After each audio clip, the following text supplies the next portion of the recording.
Oi, tudo jóia? Aqui é a professora Ana Grazieri. Estamos mais uma aula do nosso curso de e-commerce e marketing digital. Nessa aula, o nosso foco é falar sobre e-commerce, comércio eletrônico. E para isso, a gente vai seguir o seguinte roteiro de estudo.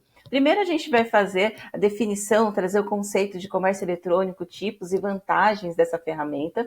Vamos falar também um pouco sobre os desafios e preocupações do consumidor, porque parece maravilhoso vender na internet, mas as pessoas também estão mudando seus hábitos de consumo. Precisa ficar antenado nisso.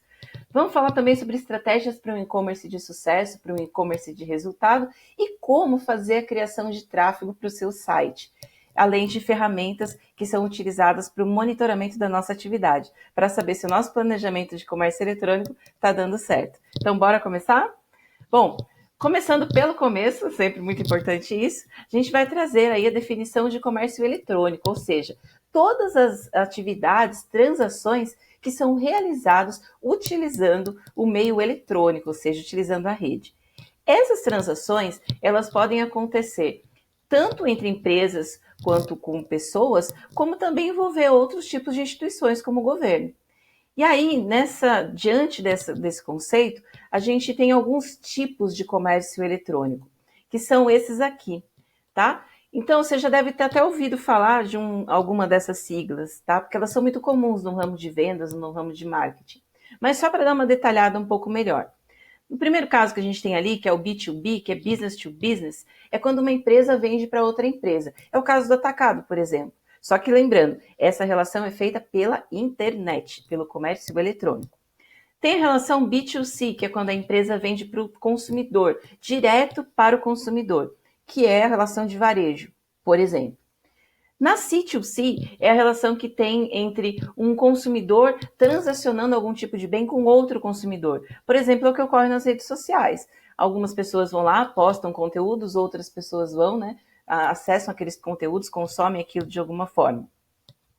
Aí a gente tem também a D2B, que é o governo se relacionando com as empresas, ou seja, um governo fazendo algum tipo de transação eletrônica com as empresas. É o caso, por exemplo, do pregão eletrônico, das licitações que são feitas utilizando a rede, né, a internet.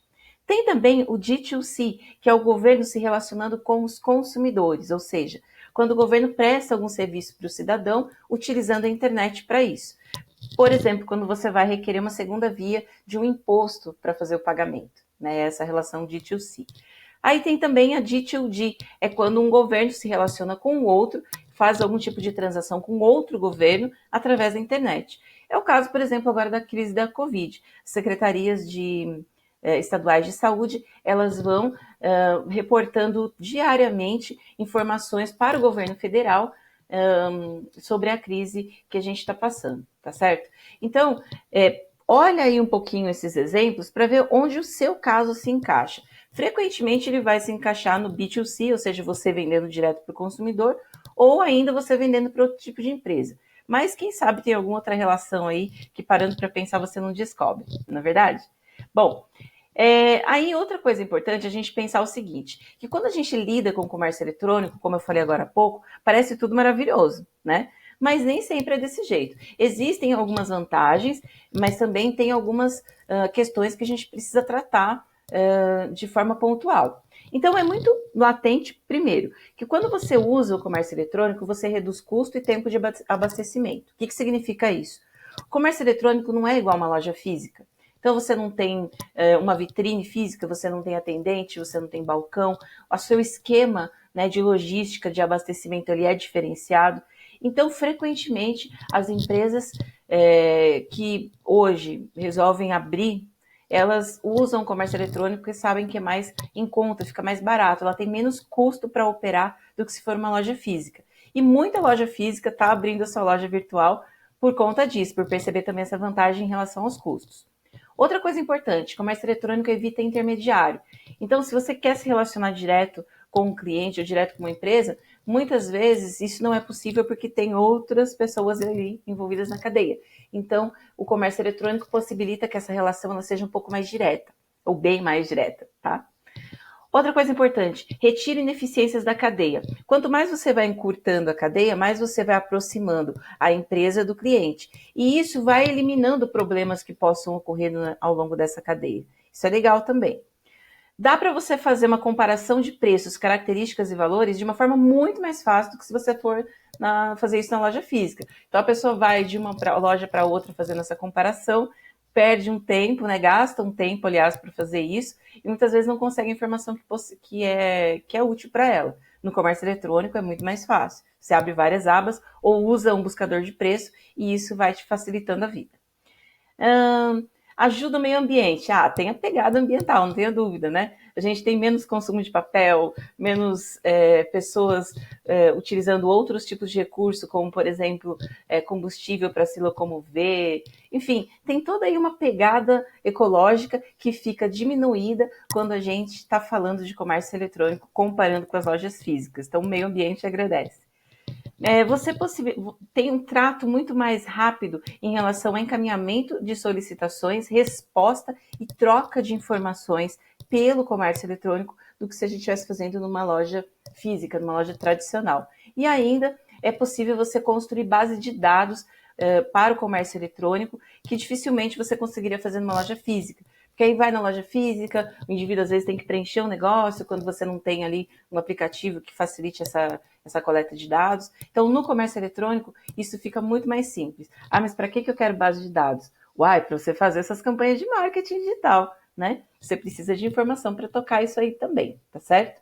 Agora, uma diferença muito importante que a gente precisa traçar é a diferença entre comércio eletrônico e comércio móvel, que às vezes as pessoas pensam que é a mesma coisa e não é, tá? O comércio móvel, ele é feito, como tem até o desenho aqui na nossa tela, ele é feito pelo smartphone. Então, ele de fato tem essa característica da mobilidade. O comércio eletrônico em si, ele pode ser feito de um smartphone, ele pode ser feito de um notebook, ele pode ser feito de um desktop, que é um computador de mesa, pode ser feito de um tablet. Né? Por quê? Porque a definição dele é uma transação feita via internet, tá? A diferença é que o comércio móvel, ele é feito pela internet, mas usando um dispositivo móvel. Aí você vai pensar, mas qual que é a diferença, né? Por que eu preciso saber disso?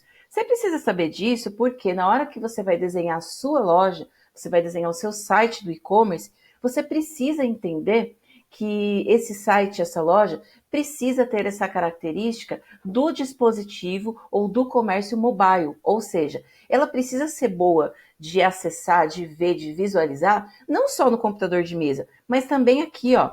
E sabe por quê? Porque esse tipo de comércio via dispositivo móvel ou mobile, como algumas pessoas chamam, é o que mais vem crescendo. Então, o e-commerce cresce de uma forma generalizada, mas a compra via dispositivos móveis é a que mais cresce. Então, vamos entender assim, tem muito mais gente comprando pelo celular do que comprando pelo computador de mesa. Então, o seu site precisa estar adaptado a isso também. Precisa ter uma navegabilidade que seja boa também pelo dispositivo móvel, também pelo celular, pelo tablet, ok? Então, guarda essa diferença aí, tá? Na hora que você for planejar sua loja, você tem que tomar esse cuidado, certo? Bom, vamos falar agora um pouquinho aí sobre as questões relacionadas aos desafios do e-commerce, que é um outro ponto muito importante que a gente precisa tocar.